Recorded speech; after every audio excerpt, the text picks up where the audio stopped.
ہمارے چینل کو سبسکرائب کریں اور بیل آئیکن دبائیں۔ کسی کی گردن ٹوٹے، کسی کا سر ٹوٹے، کسی کا غرور ٹوٹے، ٹوٹ جائے گا، لیکن نور خدا پوری دنیا میں پھیل کے رہے گا۔ اسلام، دین، قرآن مراد ہے، یہ رکے گا نہیں، یہ پھیلتا جائے گا۔ فرمایا هو الذی ارسل رسولہ بالہدی ودین الحق، اللہ وہ ذات ہے جس نے بھیجا اپنے رسول کو بالہدی، ہدایت کے ساتھ، ودین الحق، دین حق کے ساتھ، لیظہرہ علی الدین کلہ، تاکہ غالب کر دے انہیں سارے دینوں پر، اس دین کو سارے دینوں پہ غالب کر دے۔ وَلَوْ كَرِهَ الْمُشْرِكُونَ، اگر جب مشرکوں کو ناگوار گزرے۔ بالکل یہی انداز سورۃ الصف آیت نمبر 7، سورہ صف آیت نمبر 7-8، 28واں پارہ ہے۔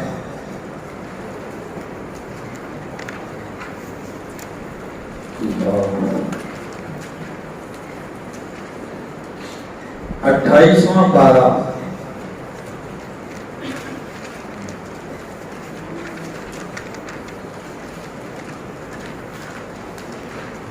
فرمایا یریدون لیطفئوا نور اللہ بافواہہم، یہ چاہتے ہیں کہ بجھا دیں، کیا کر دیں؟ بجھا دیں اللہ کی روشنی کو، اللہ کے نور کو، بافواہہم، اپنے منہ سے، واللہ متم نورہ، اور اللہ متم پورا کرنے والا ہے اپنے نور کو، ولو کرہ الکافرون، اگرچہ کافروں کو ناگوار گزرے۔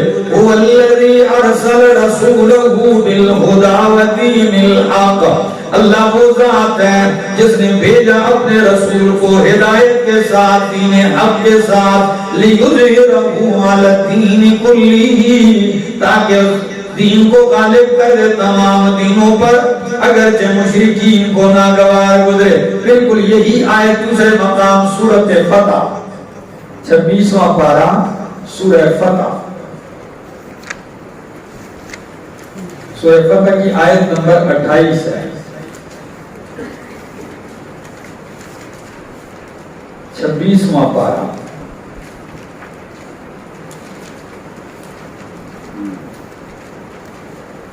فرمایا هو الذی ارسل رسولہ بالہدی ودین الحق، اللہ وہ ہے جس نے بھیجا اپنے رسول کو ہدایت کے ساتھ، ودین الحق، اور دین حق کے ساتھ، تاکہ غالب کر دے اسے تمام دینوں پر۔ وَكَفَى بِاللَّهِ شَهِيدًا، اور کافی ہے اللہ گواہ، کافی ہے اللہ گواہ۔ دین اس لیے نہیں آیا کہ وہ مغلوب ہو جائے، دین کیا رہے گا؟ غالب رہے گا، قیامت تک دین اسلام غالب رہے گا۔ اب آپ کہیں گے جی کبھی کبھی تو ہمارے بھی کھاتے ہیں کافروں سے، بھائی ہم مار کھاتے ہیں اپنے گناہوں سے، اپنی غلطیوں سے، لیکن ہمارا دین کبھی دلیل میں مار نہیں کھاتا۔ ہاں، دلیل میں، حجت میں اسلام ہر دور میں غالب رہا ہے، تا قیامت غالب ہی رہے گا۔ اب باقی دنیاوی معاملات میں اونچ نیچ آ جانا یہ اور بات ہے، دین حجت اور صداقت کے لحاظ سے سب پر کیا ہے؟ غالب ہے۔ کہاں وہ غار حرا سے پیغام کا نکلنا اور صفا کی چوٹی سے ایک آواز کا اٹھنا، جی، اور کہاں رات کے اندھیرے میں مکہ سے نکلنا، 3 راتیں غار میں گزارنا، اور پھر وہ دن آنا کہ مدینہ منورہ مسجد نبوی میں بیٹھ کے اس دور کے سپر پاور کو خط لکھنا، اور صرف یہ جملہ لکھنا بیچ میں کہ اسلم تسلم، اسلام قبول کر لے تو بچ جائے گا، تیری حکومت بچ جائے گی، نہیں تو پھر میرے لشکر کے مقابلے کے لیے تیار ہو جاؤ۔ کون روک سکتا ہے اس نور کو؟ نبی علیہ السلام نے فرمایا کوئی کچا پکا مکان نہیں رہے گا مگر اس قرآن اور اس دین کی آواز کو اللہ ہر کچے پکے مکان تک پہنچائے پہنچ رہا ہے الحمدللہ۔ وَلَوْ كَرِهَ الْمُشْرِكُونَ یا ایھا الذین آمنوا اے ایمان والو ان کثیرا من الاحبار والرہبان، بہت سارے پیر مولوی اور بہت سارے پیر، کاش چونکہ آج جمعے کا دن ہے تو آپ لوگ ایسے موقع پر آ گئے، ہم تو صبح سے بیٹھے ہوئے ہیں تو آپ لوگ ابھی آئے ہیں، کاش کہ آپ پہلے دن سے بیٹھتے۔ اس درس کا ایک اپنا مزہ، یہ الحمدللہ یکم شعبان کو ہم نے اس کا آغاز کیا ہے اور ابھی 10:30 پارے ہو چکے ہیں، انشاءاللہ رمضان میں جا کے اس کو ہم مکمل کریں گے۔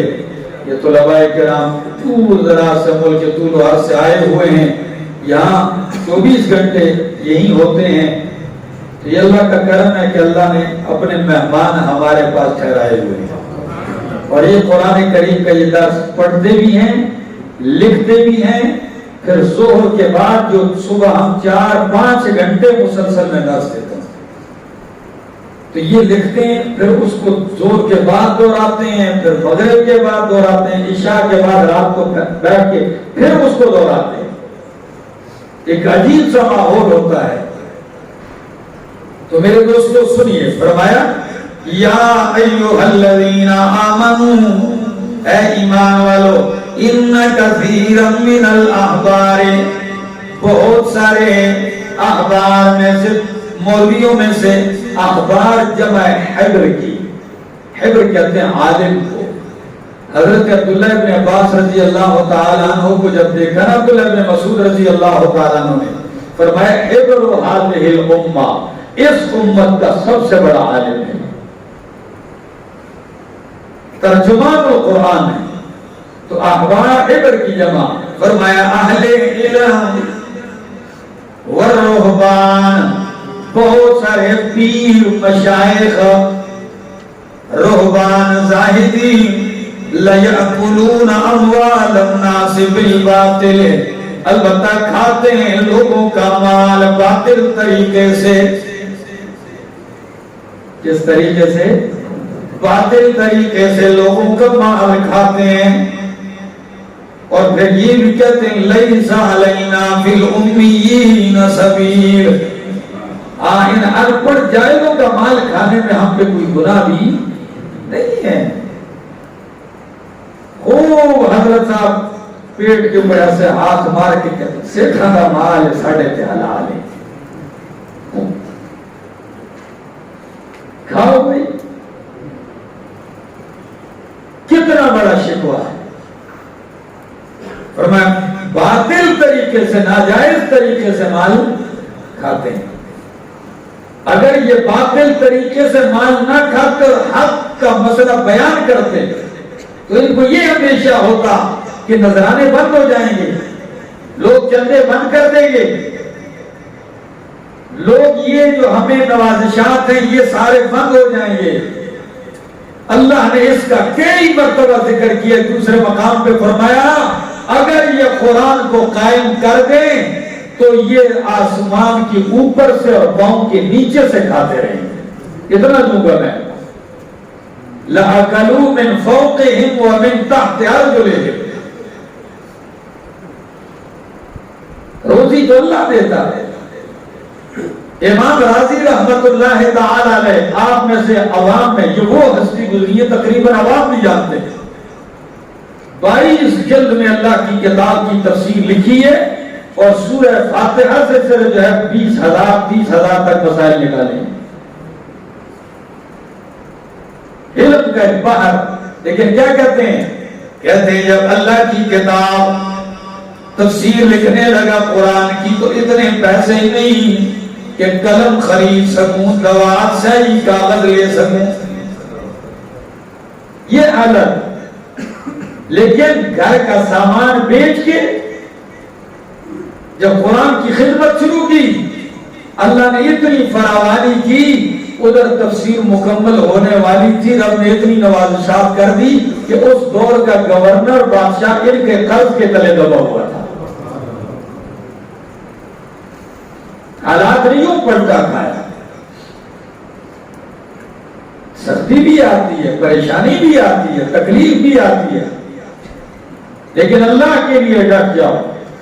اگر اللہ جنگل کے درندے اور چیتے اور کتے اور خنزیر کو بھوکا نہیں مارتے اور اسے کھلا رہے ہیں، جسے کہا ہے کہ یہ نجس العین ہے،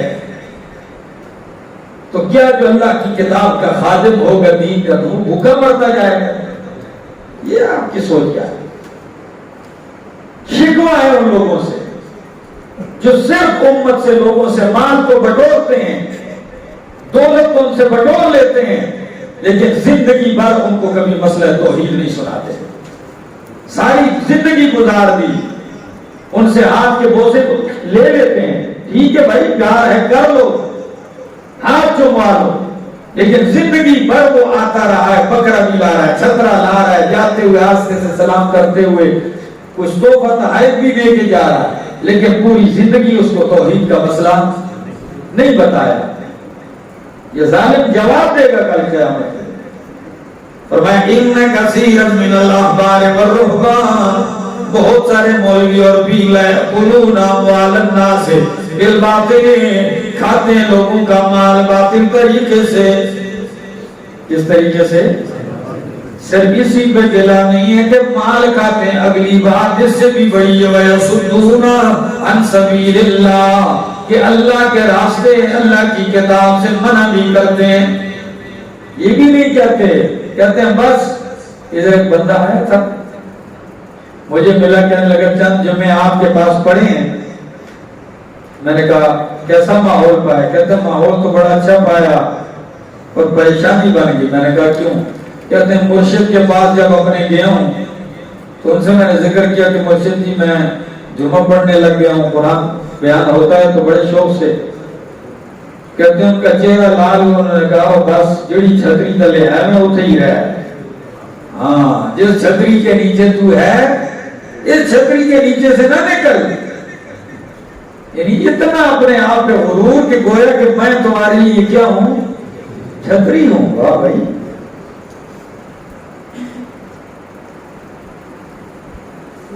یہاں تک حالات تم چکے ہیں میرے بھائی. بہت سارے یہاں کھلبر ٹاؤن شپ کے بیٹھے ہوئے ہیں.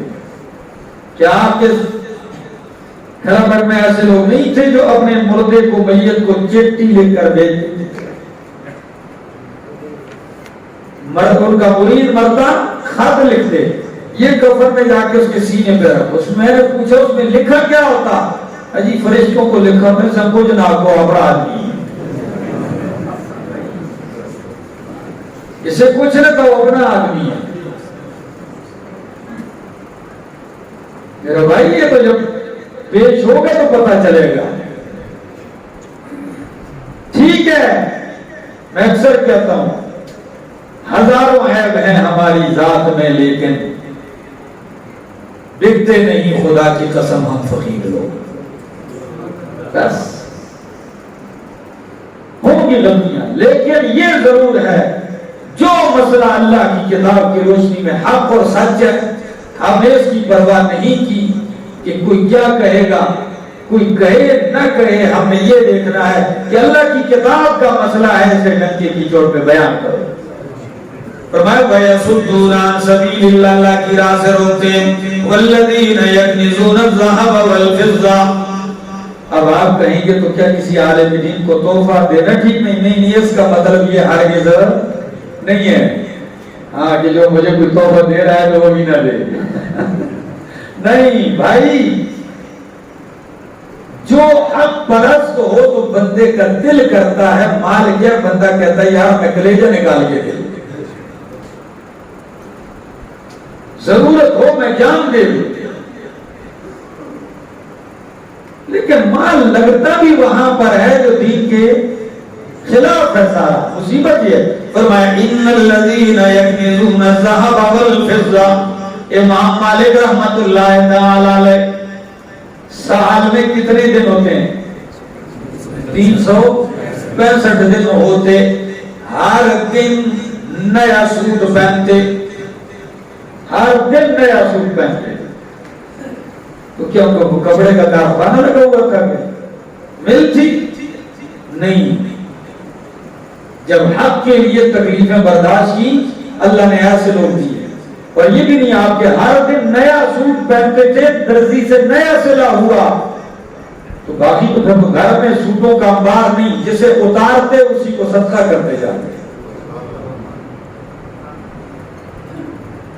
جب بھی درس کے لیے آتے مدینہ رسول میں صلی اللہ علیہ وسلم اتنے خوبصورت لباس میں مزین ہو کے آتے، کسی نے پوچھا حضرت اتنے زیادہ بن سور کے مزین ہو کے آپ درس کے لیے آتے ہیں، تو کہنے لگے قل من حرم زینت اللہ التی اخرج لعبادی، کون ہے جو اللہ کی زینت کو حرام کرے جو اللہ نے اپنے بندوں کے لیے پیدا کی ہے؟ ہاں، حلال ہو تو بھرپور فائدہ اٹھا لو، حرام ہو تو سوچو بھی نہیں۔ کیا؟ ہاں، حرام ہو تو سوچو بھی نہیں۔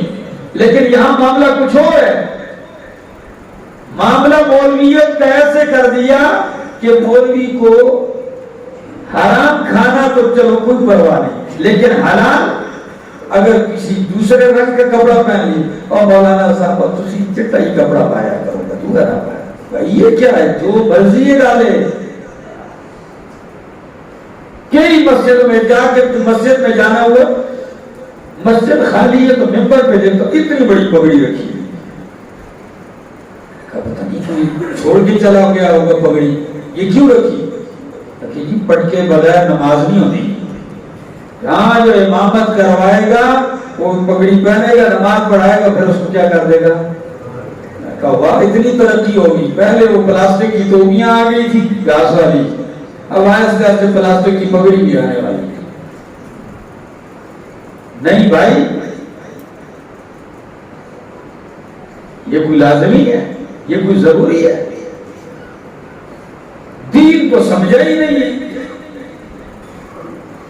تو سنیے ذرا قرآن کیا کہتا ہے، ان الذین یکنزون الذھب، بے شک وہ لوگ جو جمع کرتے ہیں، خزانہ بناتے ہیں، الذھب کس چیز کو؟ سونے کو، والفضة اور چاندی کو، ولا ينفقونها فی سبیل اللہ، سونے چاندی کے ڈھیر لگائے جا رہے ہیں اور انہیں خرچ نہیں کرتے اللہ کے راستے میں، فَبَشِّرْهُمْ بِعَذَابٍ أَلِيمٍ، ان کو بشارت سنا دے دردناک عذاب کی۔ لگاؤ یہ بھائی سناؤ، سونے چاندی کے ڈھیر لگے ہوئے ہیں، ان کو بشارت سنا دیجئے دردناک عذاب کی۔ کیا وہ کیا ہوگا؟ سنیے، یوم یحمى علیہا فی نار جہنم، جس دن اس سونے چاندی کو تپایا جائے گا۔ کیا کیا جائے گا؟ خوب تپایا جائے گا، اور تپائے جانے کے بعد فَتُقْوَى بِهَا جِبَاهُهُمْ وَجُنُوبُهُمْ وَظُهُورُهُمْ، پھر داغا جائے گا اسی سونے سے ان کے چہروں کو، پیشانیوں کو۔ اس چیز کو جبا کس کو کہتے ہیں؟ پیشانی کو، وجبا وجنوبہم ان کی کروٹوں کو، وظہورہم اور ان کی پشتوں کو داغا جائے گا۔ آپ کہیں کہ یہ بھی سزا بڑی انوکھی سی ہے، ادھر داغا، سائڈ پہ داغا اور پشت پہ۔ مفسرین فرماتے ہیں اس میں بھی ایک کمال ہے، وہ یہ ہے کہ جو بخیل کنجوس ہوتا ہے، جو اللہ کے راہ میں خرچ نہیں کرتا، اگر اسے کوئی اللہ کے لیے مانگنے والا آ جائے تو سب سے پہلے ادھر 12 بجا دیتا ہے۔ یہ پہلا تاثر اس کا ہوتا ہے، ادھر کیا بج جاتے ہیں؟ ہاں، ماتھے پر بل آ جاتے ہیں کہ وہ مصیبت آ گئی۔ ایک پھر دوسرا انداز اس کا کیا ہوتا ہے؟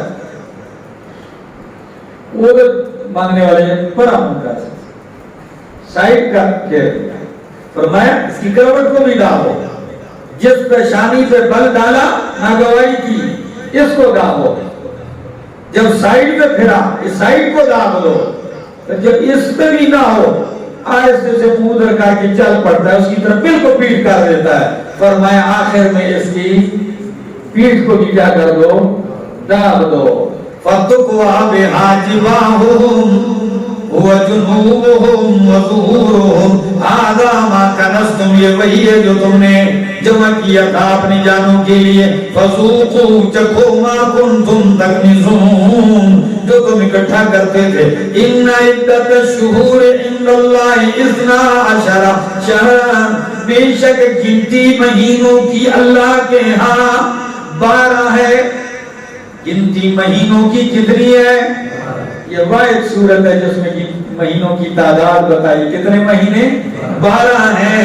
فی کتاب اللہ، اللہ کی کتاب میں، اللہ کے علم میں۔ یہ 12 مہینے اللہ نے بنائے کب سے؟ فرمایا یوم خلق اللہ، یوم خلق السماوات والارض، جس دن آسمان و زمین بنائے، سورج چاند بنایا، اسی دن سے مہینے کتنے بنائے؟ اچھا 12 مہینے بنائے ٹوٹل۔ وَأَرْبَعَةٌ مِّنْهُ، یہی ہے نا، مِنْهَا أَرْبَعَةٌ حُرُمٌ، اور 4 مہینے ان میں حرمت والے بنائے۔ تو اب ہائی پور والوں 2 باتیں تو سمجھ میں آ گئی۔ جب سے آسمان و زمین بنے مہینے کتنے بنے؟ اور 4 ان میں حرمت والے ہیں۔ اب وہ 4 حرمت والے کون سے ہیں؟ ذی قعدہ 1، ذی الحجہ 2، محرم 3، رجب 4۔ کتنے؟ یہ 4 مہینے حرمت والے ہیں۔ تو اب بتاؤ محرم کو جو حرمت ملی ہے یہ کب سے ہے؟ جب سے آسمان و زمین بنے۔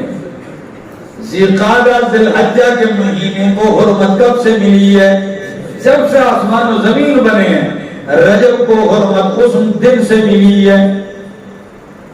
اب کسی کے زندہ ہونے سے، کسی کی شہادت پا لینے سے ان کو حرمت نہیں ملی۔ بات سمجھ میں آ رہی؟ ان کو احترام اس دن سے اللہ نے دیا ہے۔ آگے جی،